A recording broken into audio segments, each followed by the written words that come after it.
My best. Your best. Winners go home and the prom queen.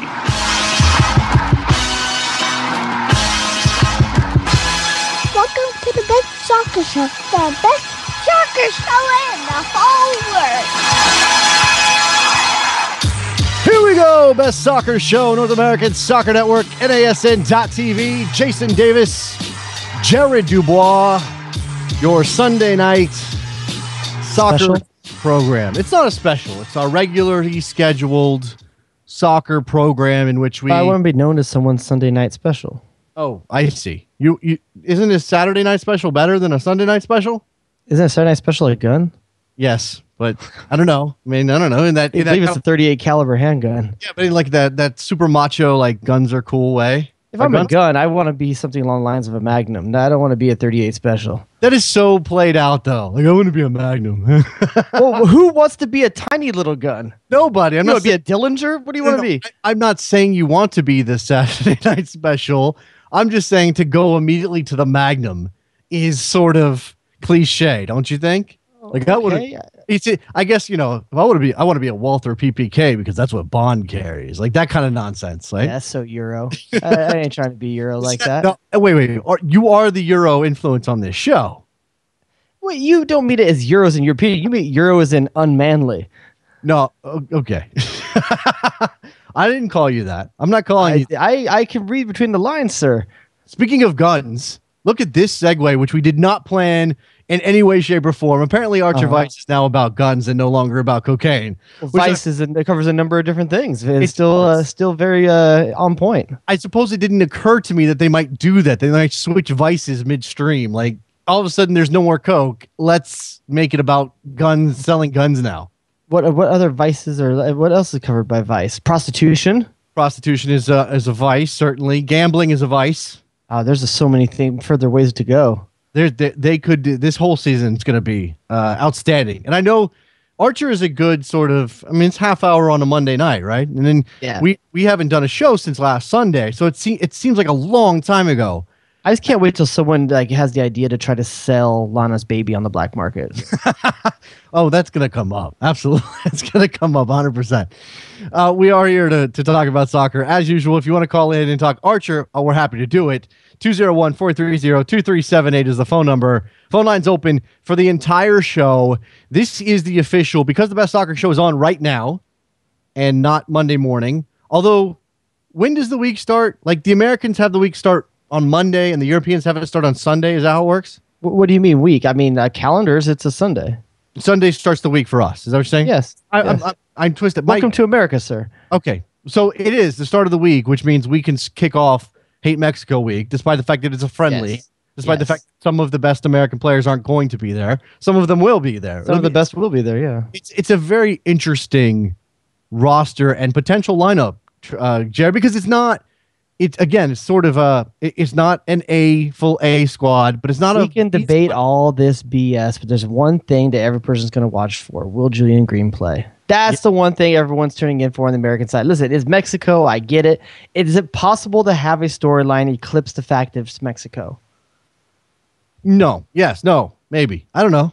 Possibly. Because here's the thing. If you see Julian Green for sustained minutes in this game, that really kind of lets you know he's going to the World Cup. Because if you have Chris Wondolowski and Eddie Johnson, also I've seen Chris Wondolowski and Eddie Johnson there, two legitimate bubble guys right now vying for, and perhaps one of the last. This would be the last chance that Klinsmann would get to look at them before announcing his squad. Correct? Before announcing the 30-man roster. So you would think that he would need to play these guys to get more looks or anything like that to make his decision. If he chooses to play Julian Green instead, I think that tells you he's in his plans. Okay, I think that Julian Green's going to come in in the 60th minute and play half an hour because that's what Klinsmann does when he makes his substitutions. He puts them in at the 60th minute and they play half an hour. 352, you're on the air. Hey, this is Scott from Florida. What's up, Scott? Badass. That's a badass area code for a soccer fan. Yes, it is. Yeah, it is. Hey, I was just wondering what y'all's thoughts are on Kaka's comments about coming to the MLS. I don't put much stock in those things until the guy is until he's there wearing the jersey or holding it up, right? Or being sprayed with confetti, a la blonde David Beckham back in 2007. So I don't really get excited about that stuff. But I do look. There's also a report to sort of back that up that says that there's already a verbal agreement for him to join the team. This is not new when it comes to Kaka and Orlando, Jared. This connection has been out there, and we know the guy who's bankrolling that team knows Kaka. I think they probably go to the This same. dude's a bigger flirt than George Clooney at a Victoria's Secrets party. The guy always is flirting with MLS. He's always dropping the name. He's always saying that he wants to come here. No one's got it done yet. At this point, listen, 2 years ago, it's a good signing. At this point, it's kind of getting to the point like maybe Ronaldinho was a year or so ago. It's like, is he still a guy you want? This field, yeah, I still want Kaka.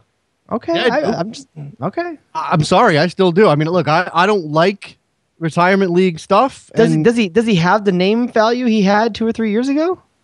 No, probably not. But who cares? He's Kaka. He's still former world player. He's still okay. There are a couple of exceptions, and maybe we can make this is sort of like the list that you have with your wife, Jared, the celebrity list. Like the people I can get out of jail free on. Yes, there are maybe 2 or 3 guys that I will waive my upset about retirement league talk stuff for. One is Didier Drogba. I will waive it. I don't care. I know he's old. I know he's whatever. Yeah. I will waive my concern. The same goes for Kaka. I don't think Ronaldinho's on that list anymore, by the way. So you're saying that Kaka is your Mila Kunis? Sure, why not? Okay, because that's the one. I mean, I don't care how old she ever is. I want some. He is my Kate Mara.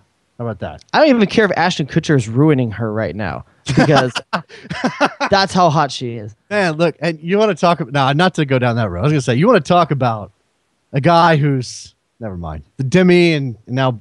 My man lives a star aligned life. He really does. Scott, let me ask you: are you a Central Florida guy? Yeah, I'm from Orlando. Okay, so you're from Orlando. You saw this. Is there actual buzz among your soccer friends over the potential for Kaka to come to this team next year? I mean, we're a new team starting out, so anytime we get any buzz, it's exciting. But I'm not holding my breath until I see a jersey on him. Okay, but it would obviously be a big deal. Oh, yeah, for sure. I mean, Henry's 36, Kaka's 31, and he just scored 2 the other day. So, I mean, he's still got some legs on him. Yeah, look, I mean, I don't know what age he'll be when the season kicks off next year, but he's right in that age range of when Beckham came here. And while there was some rough times, Jared, while you and your relationship with David Beckham went through some ups and downs, and my personal one, yes. He left for a little while. Like, he left you for a little while. He eventually came back.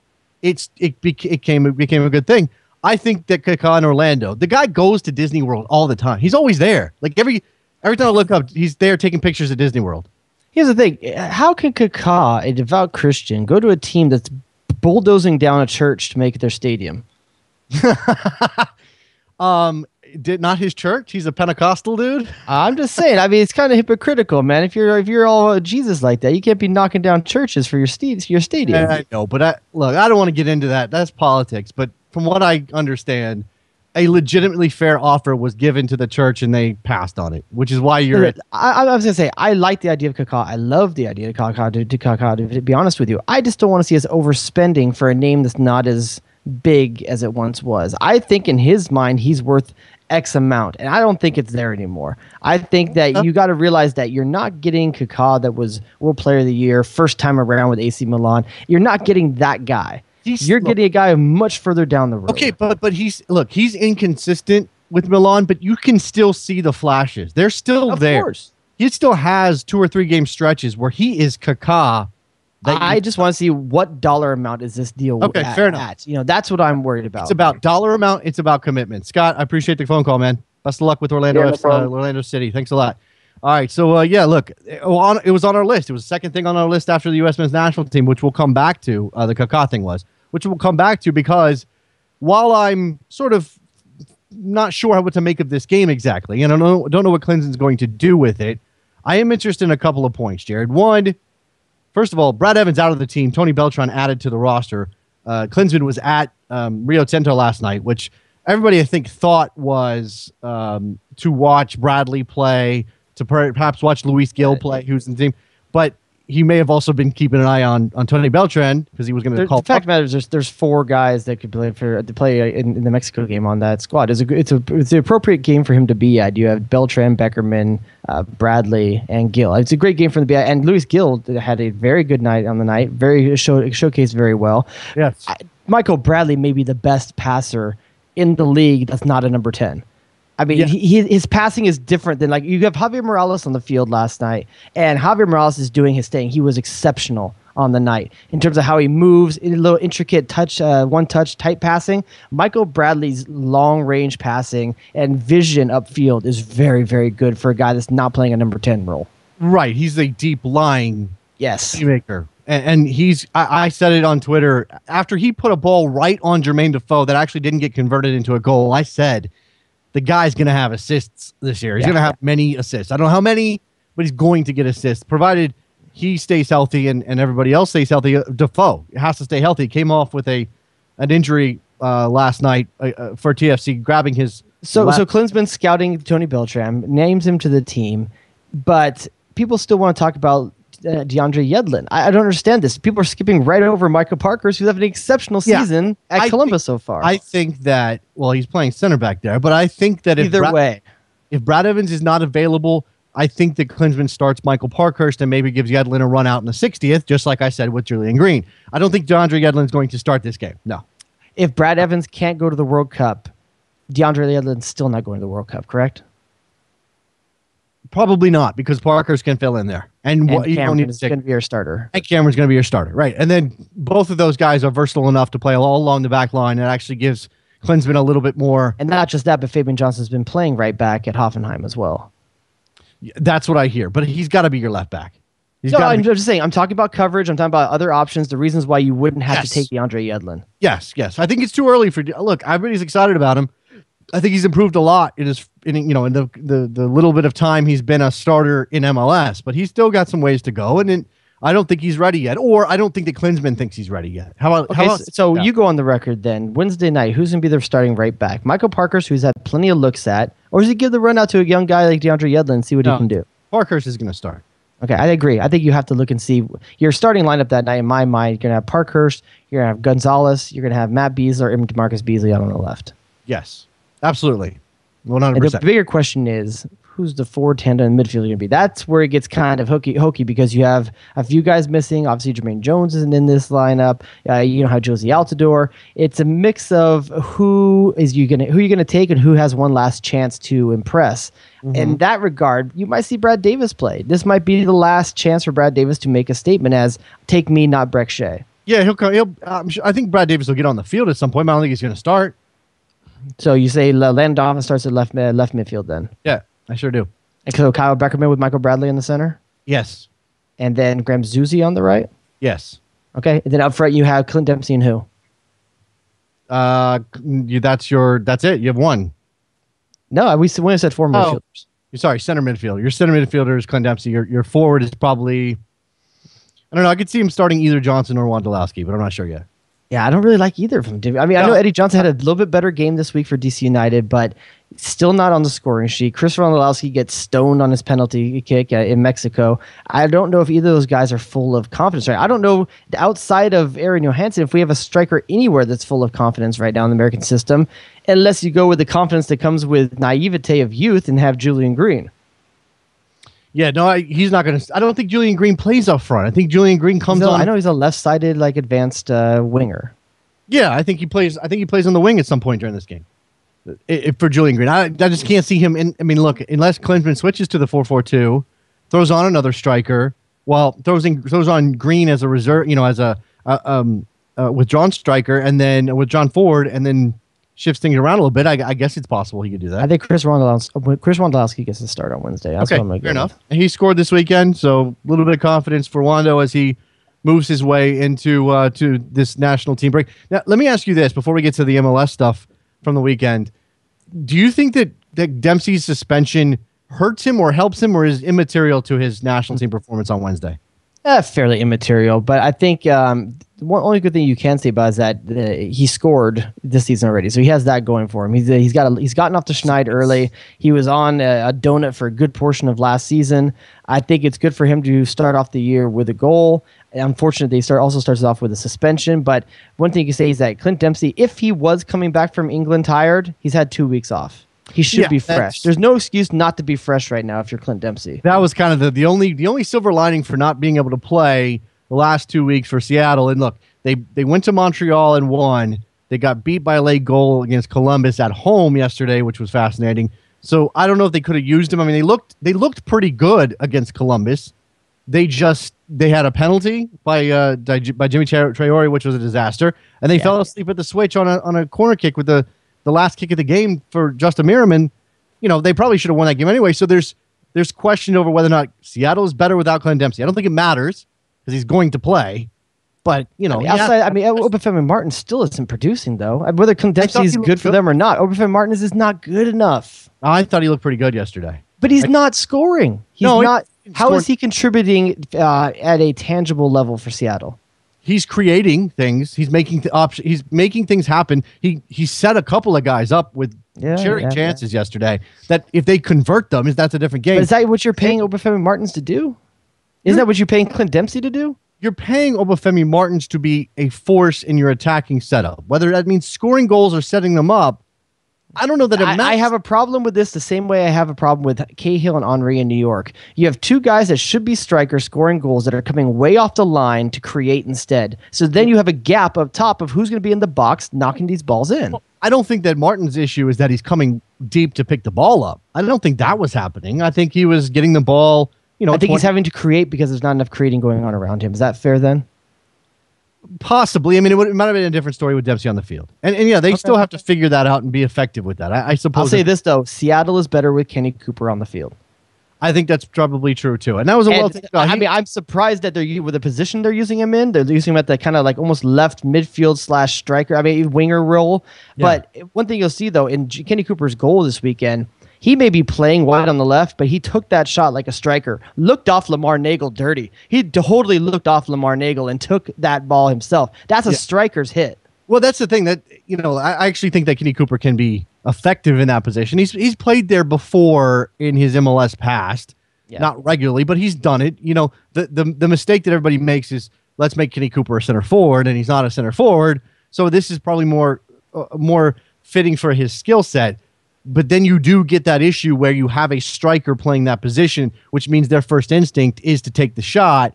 If in some cases there is a better passing option for a teammate, he did fine. I just wonder if Seattle can be productive on both sides of the ball if they have a lineup that has Dempsey, Martins, Nagel, and Cooper in it. That's a lot of guys that look forward. That's a lot of work for Ozzie Alonso. It is. It's a lot of work for Alonso, and I don't know. We'll have to see what goes on there. We'll get to that game, the Columbus-Seattle game, in just a couple of minutes. Let's go through these results fairly quickly. Got a couple other things on the docket today. 201-430-2378 is the phone number. We'll always stop and take your phone call if you want to get in. So I got a couple other things, but let's go through these MLS results. Let's start with Philadelphia 1, Montreal 1. The only thing I was sort of watching all of these games at once, as I'm wont to do, and it's difficult to really pick out details. In fact, when Philadelphia scored, my first instinct was that it was Jack McInerney who scored it. It wasn't. It was Vincent Nogueira, which is a very nice goal.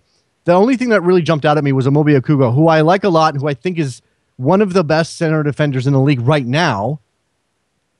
Just giving up the space to Marco Di Vaio, I'm really trying to wonder what he was thinking there. I mean, he almost invited him to take that shot. You would either think you're going to totally commit and push the guy to the end line, or totally commit and push the guy into the center where you have help. He doesn't really do either one. He leaves this nice little alley, and I've said it last year. I still think that Marco Di Vaio is one of the best pure finishers MLS has ever seen. You have to make him divert to someone else because, as we saw last year, and as it's becoming apparent again this season, this team will only go as far as Marco Di Vaio will carry them. So you've got to make someone else take the shot. You got to push him off to someone else. Don't invite him to do anything in the 18-yard box. Yeah, there are two things you can't do with Marco Di Vaio. Give him space to receive the ball with his head up and his eye towards goal, because he will, especially if he's got one-on-one or you don't have multiple defenders coming down on him, he will skin you and he will find a shot. He doesn't even have to go around you. He creates himself a yard of space and he'll curl one back post, or he'll fire one near. I mean, he's capable of every type of finish in the book from that angle. So Akugo made the worst possible decision he could make by just backing off and giving Di Vaio all of those options. Philadelphia won, Montreal won. I'm sure Philly feels like that's 2 points dropped. Justin Mapp still playing well, though. I mean, I don't know what's happened to this guy since he got to Montreal, but he's been just freed up, and he just looks like he's having fun out there again. He likes his poutine, maybe, or maybe the French Canadian women enjoy. Maybe it's just the cold wind in his hair. I don't know. I was gonna say maybe the French Canadian women enjoy a bald man. He's probably married. I'm probably slandering him somehow, but yeah, you never know. In Montreal, a lot of things go. Okay. Would you know from first-hand experience? I've talked to some people that have gone to Montreal, and they had a very good time. All right. Jay Rodius. Apparently, we need to get the Jay Rodius show in Montreal. I've never been myself. We need. It would be just nothing but strip clubs and Arcade Fire shows. I mean, that's all I would do. DC United 2, Chicago 2. This game was uneven. These are two of the weaker teams in the East by most people's estimation. At the same time, there were moments, and what was interesting to me, Jared, is during this game, DC United stringing together a couple of passes, little 1-2 top of the box, trying to create space, getting Eddie Johnson through, and my Twitter feed was all this sort of, what is DC, like, where did this DC United come from? What is this? I don't know what to do with DC United playing decent soccer. That tells you how far they've come and how far they still have to go. You got to think also how much overturn this team had. I mean, outside of Kitchen, Neal, and De Leon, almost everyone starting out there is new. I mean, or as some kind of, or newer. You have a lot of components that are going to have to get on the same page. I don't think anyone thought Ben Olsen was just going to hit the ground running this season. It's been kind of shocking how off it's been, but if they can start showing, listen, you got really good guys, and you have technical guys in Silva, Espindola. If De Leon can be that type of player. I'll say this about De Leon: game to game, he looks sometimes disinterested. I'll say. I think he has a hard time looking like he's motivated consistently out there. I don't know. You have guys that can play. It's just a matter of figuring out what's their style, what's their brand, and I don't know what that is yet. Well, I think that there's an interesting thing happening with Ben Olsen and what he wants to do, what his instincts tell him to do, and what he probably should do with this team, and we'll see how it works out. I will say this: Eddie Johnson looked a lot better in this game than he has the first 2 weeks for DC United. I don't know exactly what that was. They were definitely trying to pull him in more. You're not going to get a full-on running for the entire 90 minutes performance out of Eddie Johnson. You're just not. And I think that most people know that. And I think that those forwards are few and far between, and they're not usually the best goal scorers in the league. Eddie got involved. Eddie created things, made things happen. He won the foul that led to the Espindola free kick goal. He did some very nice things. And so I think that, when Eddie, what have you done for me lately? When the question is asked, you can sort of say, well, at least we're seeing some momentum in the right direction. I think one of the biggest changes from the beginning, first couple of games of the season to now, is that he pulled Davy Arnaud out of this lineup and gave Luis Silva the keys to the car. And he played him at the top of a diamond and said, hey, kid, go for it. And I think that's really been kind of freeing. I think the offense looked a little more free. They looked a little more dynamic out there.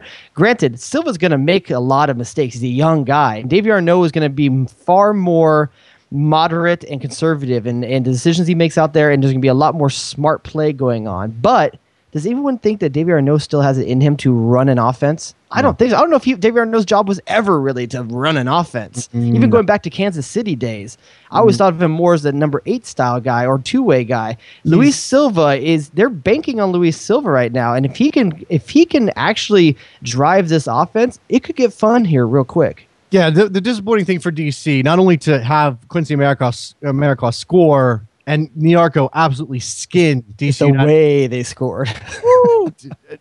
Patrick Niarco just did. He did Christian Fernandez dirty, and Americos should not be that wide open in the box. And I guess difficult for DC United that they dropped the points at you got to give DC a little bit of give them a little bit of grace. Every one of them had to pick their jaw up off the floor. We just saw their guy get pantsed in the corner. Well, there's also the fact that they scored both of the. I mean, look, scoring goals is good. You need to score goals, but they scored both of their goals off of set pieces. I don't know if that's a bad thing, but they need to see some other offensive, offensive effectiveness if they're going to be competitive in the East and not finish bottom of the table because. And we're going to get to TFC in a little while. I still think TFC is good enough that they're not going to be finishing last in the Eastern Conference in 2014. All right. Colorado 2, Sporting Kansas City 3. The defending champions get a win on the road in Colorado. Here's your first stat from this game and from the Colorado Rapids season to this point. They have played 3 games. They have scored 5 goals. Do you know how they've scored every single one of their goals, Jared? Wasn't it a penalty? By penalty. Every single one of their 5 goals in 2014 has been scored via penalty. How insane is that? There are teams, I think the Timbers went 2 years without a penalty, without getting one called for them. The Rapids have 5 in a row. 5 in a row. That's insane. I think I'm interested to see. There's a lot of moves that Pablo Mastroeni is doing right now. You have Gabby Torres not playing in this game. You have Kamani Hill. I think Kamani Hill's not a starter maybe, but Nathan Sturridge is a guy that they've got a lot of traction out of the last couple of years. He's making. I think it's really interesting to go with Nick LaBrocca the way they're doing. I think Nick LaBrocca, since leaving Chivas, I haven't really seen him produce much to Colorado. It's interesting with some of things he's doing. I don't think.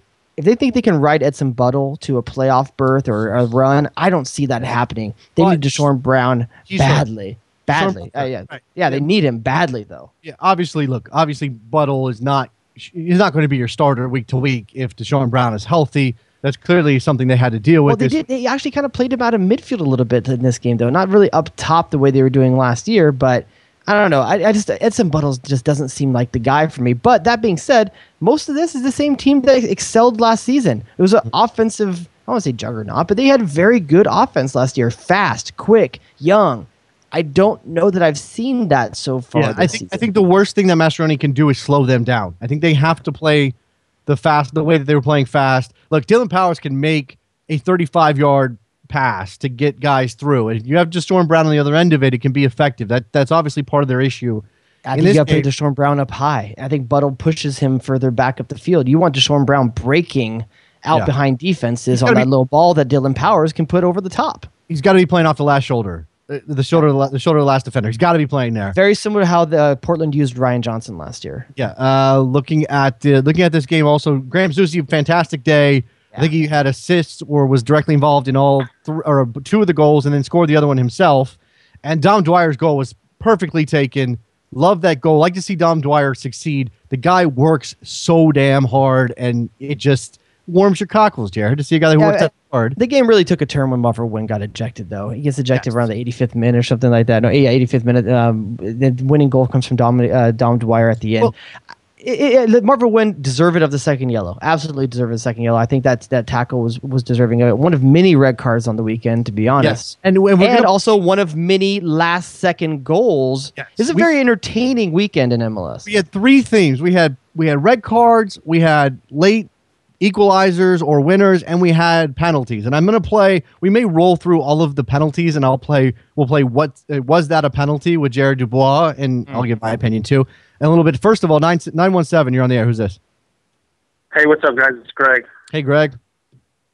I just got back from the Red Bulls game in New Jersey, and I just wanted to share a quick story about why MLS is so awesome these days. Okay, go ahead. Thomas McNamara was playing. Apparently, he's from Nyack, New York, which is in a county, about 45 minutes away from the city. His entire crew was there, his entire family sitting right next to us. And they were just giving hell to the Red Bulls the entire time, saying, "You guys suck. Red Bulls suck." It was so much fun. And we were giving them hell about Tommy's mullet, and they loved it. They took it.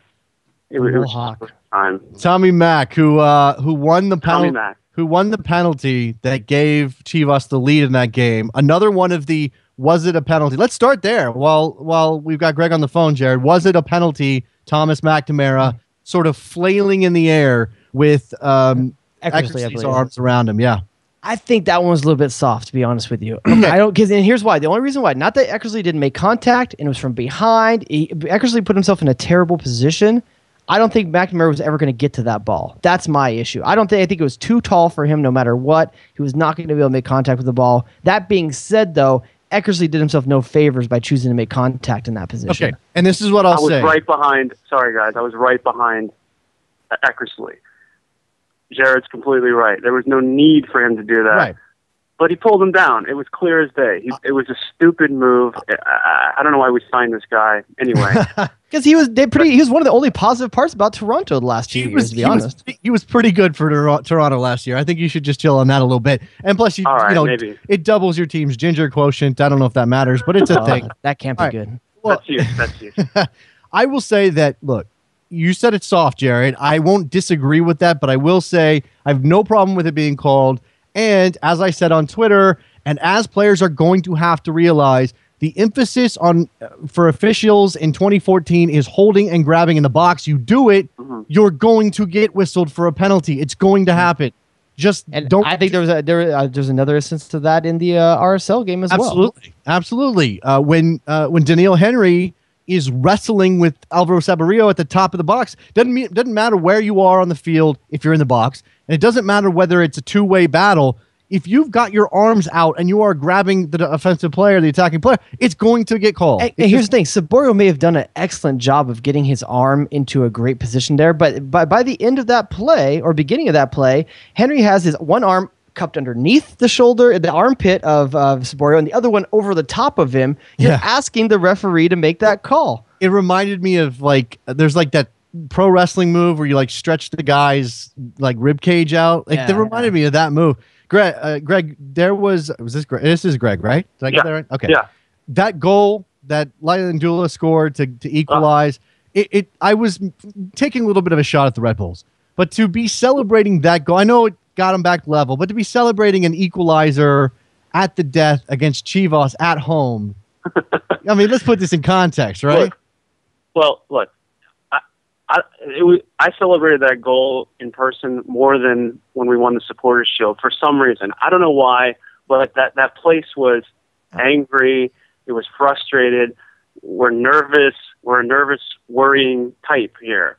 And we just saw our team sinking to, Chivas, which is supposedly the embarrassment of the league. I don't believe that, but everyone was frustrated. And chance after chance. And Dan Kennedy was unbelievable. He was. Just unbelievable. Mm-hmm.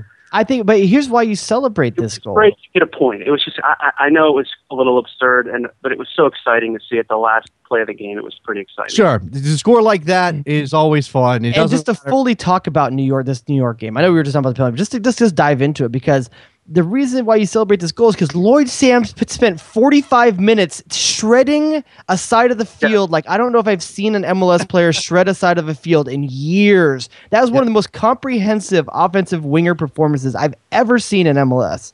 He killed that side of the field. And New York deserved a goal. Well, okay, you say that, but at the same time, and I always find that fascinating, they deserved it. Yeah, they were attacking. The ball didn't leave the Chivas USA half of the field for 12 or 15 minutes at one point. And New York was going at them and going at them and going at them. But the other thing you'll say is, Dan Kennedy was great.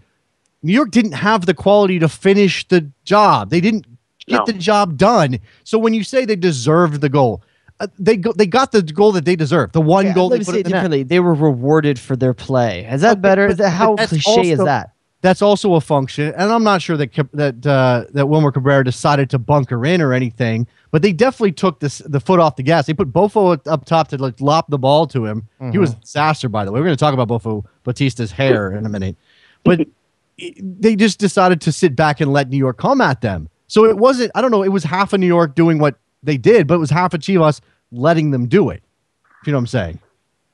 Yeah, I guess, if you're Chivas, you want that. You have a chance to get a victory on the road against the Supporters Shield champions. I mean, you're gonna bunker in. I mean, you're gonna make that game as ugly as possible and try to get out with it. I think it was a smart tactic by Wilmer Cabrera, if it was a tactic that he was doing. But the other side of that is, I gotta say that in the first half, Chivas looked pretty good, as they've looked pretty good in a lot of games. They know how to play. Mauro Rosales is totally freed up. He can go wherever he wants on the field. McNamara is a great foil to Eric Torres, who I still stand by what I said last week. He's going to be a top 5 goal scorer in this league if he stays with Chivas the entire year and not going back to the home club. He could be one of the better scorers this season. He knows where to be. And I made the allusion on Twitter today that he's very Carlos Ruiz-like. He's pesky. He's in your face. He's everywhere. He's a pest, and he knows how to finish. All right, last thing for you, Greg, before I let you go. Is this New York team better or worse than last year's New York team? I think it's too soon to tell. I think deep down, every Red Bull fan would say we're worse, we're older, but we always start slowly. I don't know. I don't know. I don't want to. As a fan, I don't want to say we're worse, but I'm afraid that it clearly may be true. This being MLS, you would take a 3rd or 4th or 5th place finish in the East if it meant an MLS Cup run, and that would be better than last year. Obviously, it's a championship rather than a plate that you get to. Hey, we got a plate. Congratulations. Right, let me put it this way. I the last 2 years, we're making the playoffs. This year, it's going to be a fight. Okay. Definitely going to be a fight. Fair enough. Appreciate the call, Greg. Thanks a lot, man. All right. Thanks, guys. All right. Breaking news into Best Soccer Show and everywhere else for that matter.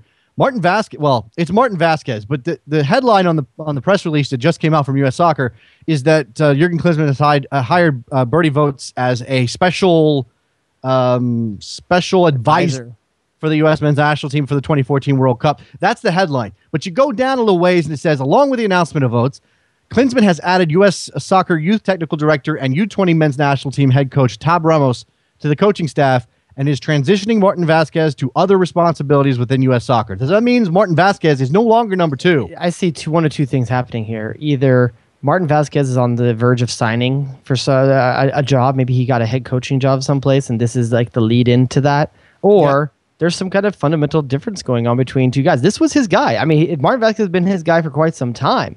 It's surprising if they're not on the same page and there's a division there. I'm really, really surprised by it. That's Klinsmann's dude. It is. He's the dude he took with him to Bayern Munich when he was head coach, when he was manager there. So they are tight. These boys are tight, and it's like Arena and Bradley. Like that. They had that kind of symbiotic nature there. Yeah, exactly. And now, for whatever reason, Martin Vasquez is out. And I know there are people now. These are super nerds. Not everybody pays this much attention or cares this much, but there are people who will tell you part of the United States' problem under Klinsmann is that they don't have a tactical mind behind him, and not everybody was convinced that Martin Vasquez could be that guy. So and Bertie Votes will be, it would be Tab Ramos and not Bertie Votes. So I don't know exactly what this means for the World Cup, but we'll see. And I don't know that it means anything. I want to know what a special advisor does. I want to know what that does. That's a consigliere, right? That's just basically basically closes with like, hey, thinking about putting Julian Green in the team, yay or nay, and he just puts a thumbs up or a thumbs down, and then like this stuff happens. You know what it is? U.S. Soccer.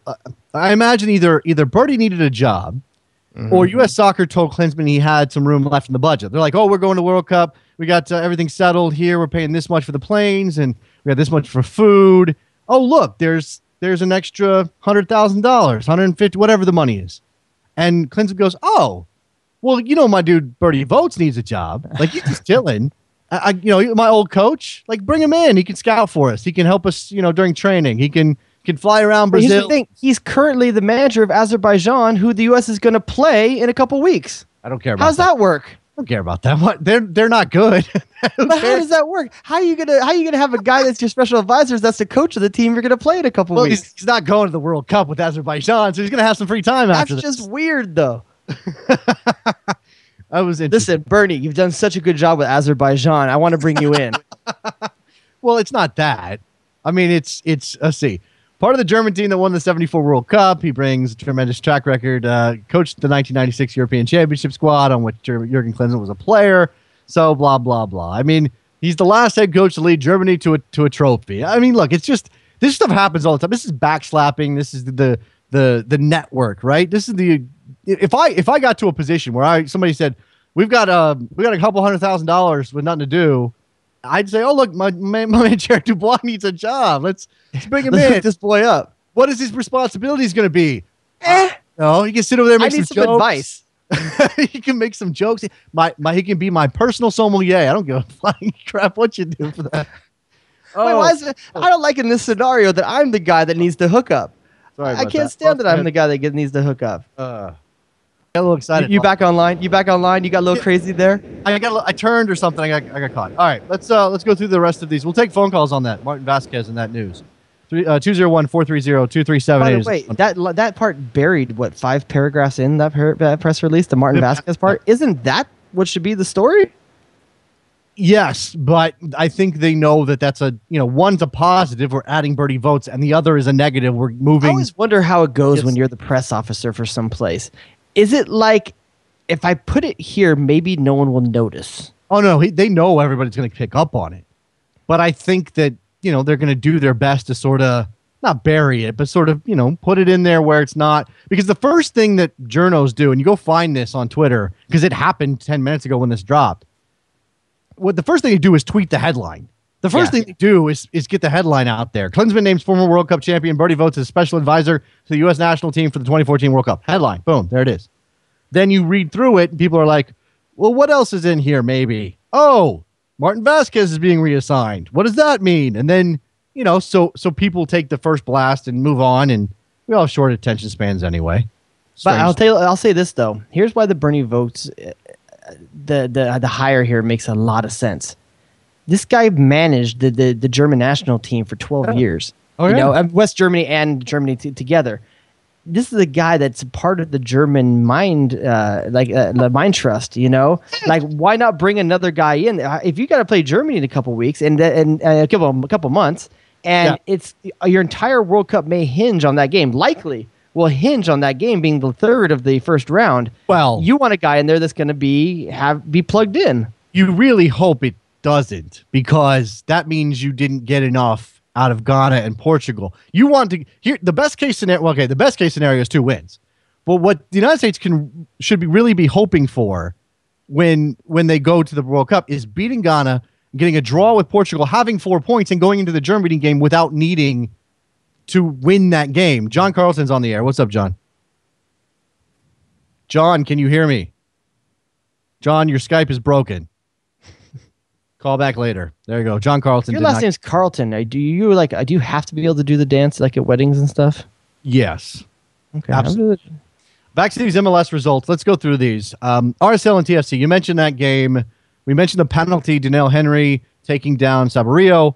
I'm declaring that a penalty, and I'm declaring it a fine call. I have no problems with that one. For you, was it a penalty? Yeah. I mean, the defender in both scenarios we've said so far is asking to be called. You're giving the referee the option of calling it. I have no problem with either of those calls. I think Saborio sold the rollout a little bit, the flying around the hip and rolling out. But hey, you put him in position to do that, so I don't have any problem with it. The other question is, look, and this was a good, very, very good performance by RSL. They were very good, and they took it to TFC in a way that TFC has not dealt with yet.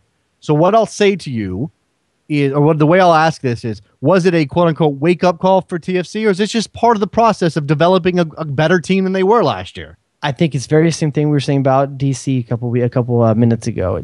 Toronto's a team that changed a lot of pieces. Granted, they brought in better pieces than DC brought in, but it doesn't change the fact that it's going to take a while for these teams to really get to know how to play with each other. And I think Toronto surprised us by how good they were early. So when you come into Seattle and you play so well against one of the best teams in MLS, which should be one of the best teams in MLS in Seattle, you turn a lot of heads, and that's the way you come out of the gate. I think we just start thinking, okay, TFC is going to run through this league, but we're forgetting that they have a lot of things they got to figure out for themselves. And when RSL, a team that wants to possess the ball forever, Seattle doesn't want to do that. Seattle wants to run the flanks. They want to run the flanks. It's a very different style. TFC, we're going to have to see how they're going to adjust to that. I think there was also where they were missing Osorio, right? Toronto was missing Jonathan Osorio. I think that's a factor in this. I mean, he was pretty good for them in their first couple of games, DC United and Seattle. So they need to get that continuity down. It was Jeremy Hall's playing next to Michael Bradley. Jeremy Hall just not quite the same player there. So we'll and not just that, but TFC's also now got a couple of bumps in the road. Julius Caesar has to leave, or his knee looks like he came down kind of awkwardly when he landed, and then also Defoe, I believe, had some hamstring tightness. I think he in there. So those are two big pieces of what you're trying to do here. It's pretty rough that early in the season now you have question marks around either one of them. I haven't followed up on the Defoe injury, so I don't know how serious that is.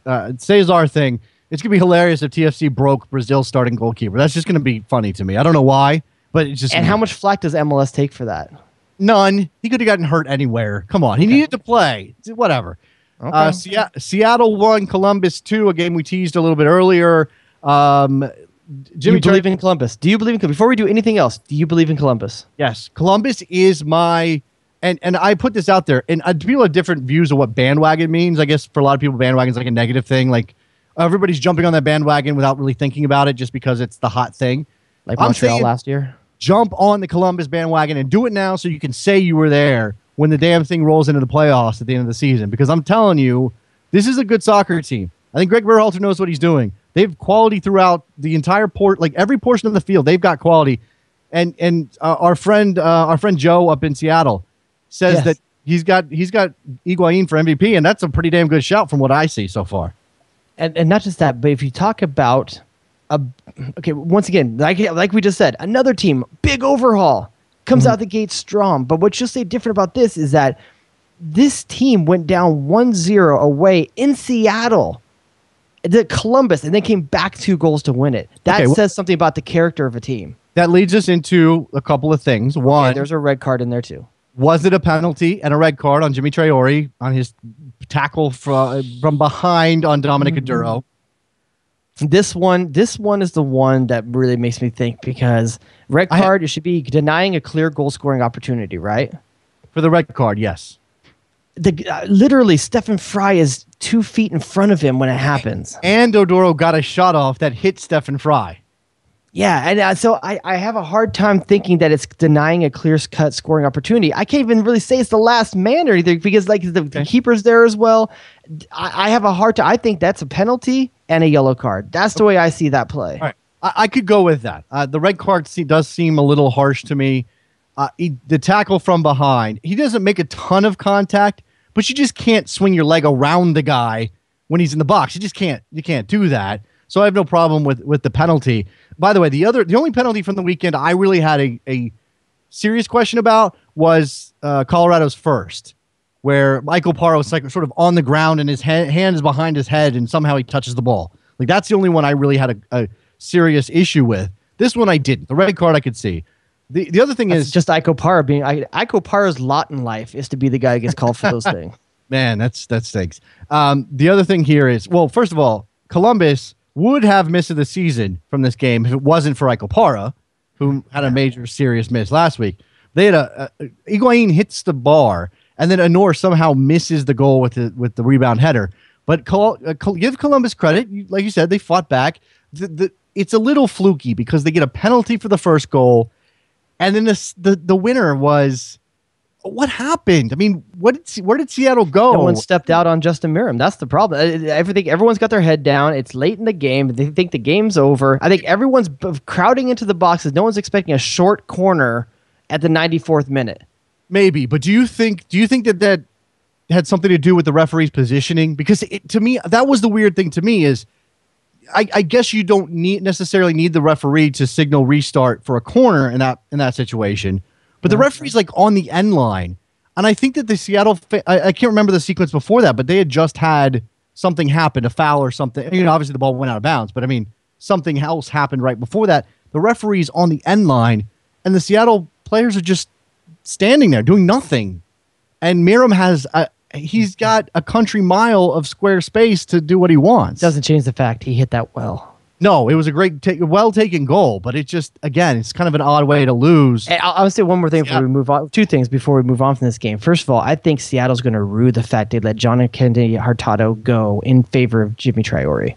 I don't know about that. I like John Kennedy Hurtado. Maybe that's me. I like John Kennedy Hurtado. I'm not sure Hurtado's the same guy he used to be. a couple years ago. We'll see how Chicago's year goes with it there. But Jimmy Traore early is looking kind of suspect to me. So maybe neither one of them's the answer. And then the other thing I'll say, I think is a pretty big game for Will Trapp. It's under the radar, but you got to think Will Trapp went head-to-head with Ozzy Alonso for 90 minutes and didn't get bossed.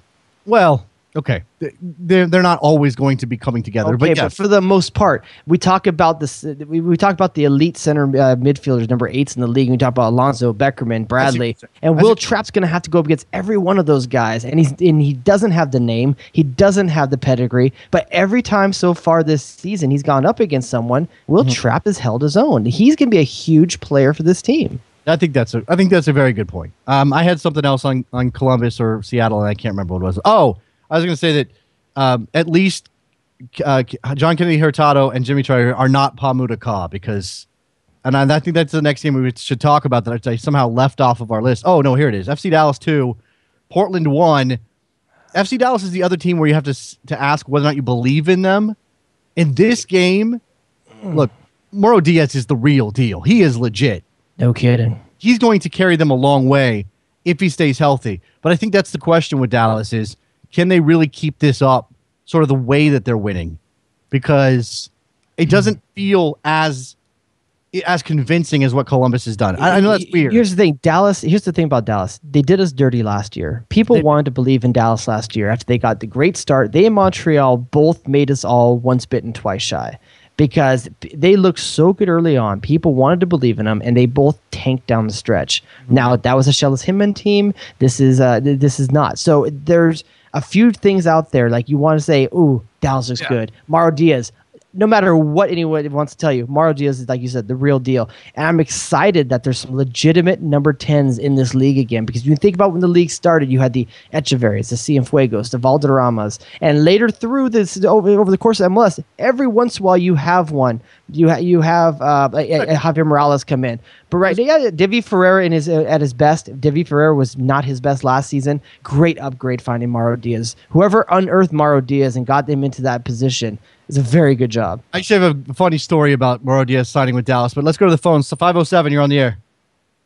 Hey guys, it's Paul from Virginia. How are you? Hey Paul, what's up, man? I was actually just calling in to talk about Columbus and Dallas because before the season started, I had them both at the top of their conferences. Okay. And that never happens for me. Usually, I'm the guy that makes the bold, stupid predictions.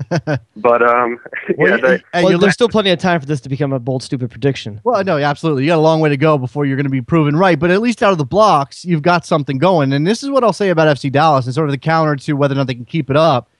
Last year, I think they got hit by injuries, which kind of derailed them, and they obviously didn't play well. This year, it's sort of the other way, at least defensively. They haven't had Zach Lloyd. He was a sub yesterday. They haven't had George John. They're starting Kellen Acosta on the right side. He's 18 and he's talented.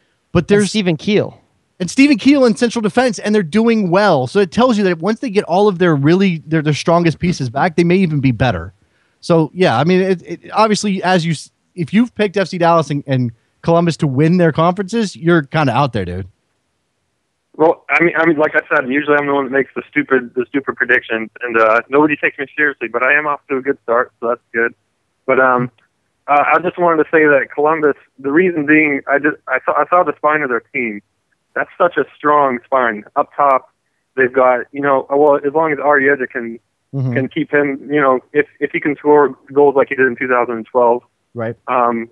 He's got Higuain behind him, kind of running the midfield. And they have a solid defense. Yeah, Parkhurst and you skipped you skipped over Will Trapp. So you skipped over Will Trapp. And Tony Chani's actually having a pretty good season with him too. I mean, that it's always gonna be about Will Trapp, but right. Tony Chani's the guy that you never know what he's gonna give you. He's got talent. It hasn't really shown up yet. But if he's halfway decent with Will Trapp next to him, they'll be pretty good in that portion of the field. And then they have a pretty good defense. And they're pushing. This is the thing that everybody's noticing. They're pushing their fullbacks super high. Like they are getting those guys way up. Josh Williams is basically playing in the other team's corner flag half the time when they're attacking. So it shows you what Berhalter's doing. And again, if somebody schemes against that and beats them because of that, then that's one thing. But they are going to put pressure on teams. And that's to go back to the topic we had earlier, when Colorado plays Columbus, they're crazy if they don't put Deshaun Brown up top. With the way that Columbus plays and the way that they're open on the counter, the speed of a guy like Deshaun Brown could kill a team like Columbus if they're not smart. And that's a lot. It's a lot of trust that a center back in Berhalter has, and Gonzalez and Parkhurst, that they can marshal that defense and actually control how to stop the counter when these guys get caught way upfield. He's really gambling on his defense. Yep. All right, you got anything else, man? No, not really. I just wanted a quick story from. I actually met you guys in Columbus. All right, cool. And, the whole day, or I guess it was the night before, I met. I tapped Jared on the shoulder and said, "Hey, what's up? I really enjoy your show." But Jason, you didn't turn around, and I later found out why, because you guys had like a miserable day or whatever. I just thought it was really funny. Oh, the whole day, I was thinking to myself. No, Jason's just kind of a jerk. Yeah. All right. But yeah, I really enjoyed the show, guys. Thanks for having me. Thanks for listening, man. Well, thanks for the drink you didn't buy me. Thanks for the call. I don't know what happened there. I wasn't trying to be. It sounds par for the course. It sounds par for the course. Shut up. But met tons of good people in Columbus. We're running rapidly. I'm running a race to get everything in, and I feel bad about it. But let's hurry up. I just want to keep going on about Portland and Dallas, though. Okay. Geez, well, 30 seconds or less. What's wrong with Portland? I don't know. It's almost the exact same team that killed this league last year. And the only thing I can think about is that the teams that had lots of change are doing well, maybe because the other teams didn't know how to game plan for them. So the rest of the league has had a whole offseason to game plan for Toronto now. I mean, for Portland now. They know what game they're going to play. They know how to counteract them. And this game you kind of have to throw away anyway because of the weird double red card. No one understands what happened. Yeah, I have no idea what happened. I'm just going to gloss over that. I have no idea what happened there. I will say this. Rodney Wallace isn't in this team. I think that makes a serious difference. They haven't figured out how to make Zach Iwani into Rodney Wallace yet. I think Rudy's still struggling to find what role he's going to play in this team. Yeah, there are some questions, and we'll see how good of a coach at the pro level Caleb Porter is, because I think adversity is when you really know whether a guy's a great coach or not at this level. So there's that. The last game that we haven't touched on yet is New England gooneying the Goonies in San Jose. Technically, we didn't talk about Vancouver or Houston, but okay. Oh, I missed that one too. Damn. See, we just don't have enough time in this show. There's too many damn games. And you know me. Houston already hates me. Let's skip it. Well, look, I think Houston's good. I think there was a penalty in that game as well. I think Sarkodie had an off game, very off game. He's been one of the most consistent right backs for last year and this year so far. He got unlucky. Kofi Sarkodie is going to be in the national team after the World Cup. You can look out for that because that's going to happen. But he and DeAndre Edlin are going to battle for the next 4 years. That's great. Little bit of depth at that position, absolutely. Happy to do that. All right, the other game, again, New England and San Jose. Lee Wing getting the goal to win for New England. That's a big goal for them. They needed something. They hadn't scored yet. The first one was an own goal. To get an actual goal and to be a winner is big. Victor Bernardez will go into the books as the funniest own goal so far this season, or probably last couple of years, because that was just stunning. I'm still waiting for New England to be the team I remember, and I haven't seen it yet. I'm still waiting for that, and maybe it's because Kellen Rowe can't get healthy and can't get in the team consistently. Diego Fagundes still doesn't look like himself from last year. I'm worried that Diego Fagundes may not be the guy we thought he was. I'm worried. I mean, is it too much to ask of a young player to carry a team? Maybe it is. Look, I don't think he has to carry the team. I think Kellen Rowe has to get healthy, Is it Lee Wynn's job to carry this team? Probably from a leadership perspective. All right, we don't have time for this. I wanted to tell the Mauro Diaz story.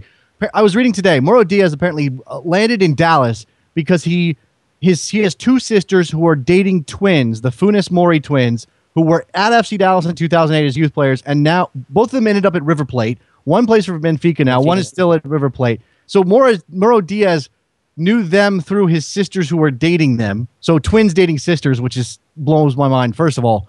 And heard enough about FC Dallas to decide to sign there. I think it's fast. If you're two dudes that are twins and you're dating sisters, do you try to pull the swap?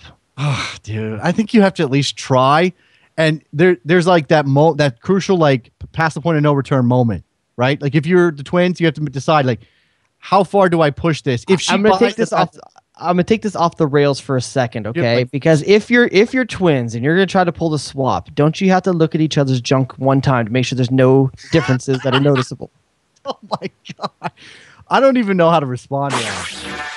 I'm just saying, if there's a noticeable girth issue, like the chick's gonna know. Look, they have the exact same genes. I think that in terms of that, they have no problem. I think you got a manicure the same too, though. There's that issue, and there's maybe some, I don't know, birthmark Michael Jackson style interview. You got to be careful. This is the weirdest place we have ever ended a show, and it's all your fault. It's always my fault. 100% your fault. Oh man. All right. Thanks for listening to the strangest ending of Best Soccer Show ever. But you can get us on Twitter at Best Soccer Show if you have any thoughts on that conundrum or anything else related to American soccer. If you're a twin that's pulled off the switch, let us know. We will be back on Wednesday to do our usual coverage of the U.S. national team as they take on Mexico and Phoenix. It's a late start for me, but I think we're doing it. Maybe not. Trevor has to tell me. Are we doing it or not? Okay. I don't know. You guys can find out. Follow us on Twitter, and we'll let you know. Thanks a lot for listening, guys. We'll see you. Bye. Duh and or hello. Into the chopper!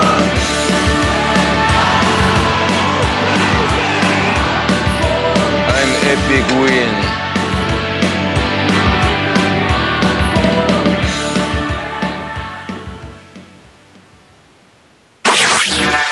Jay Rodius.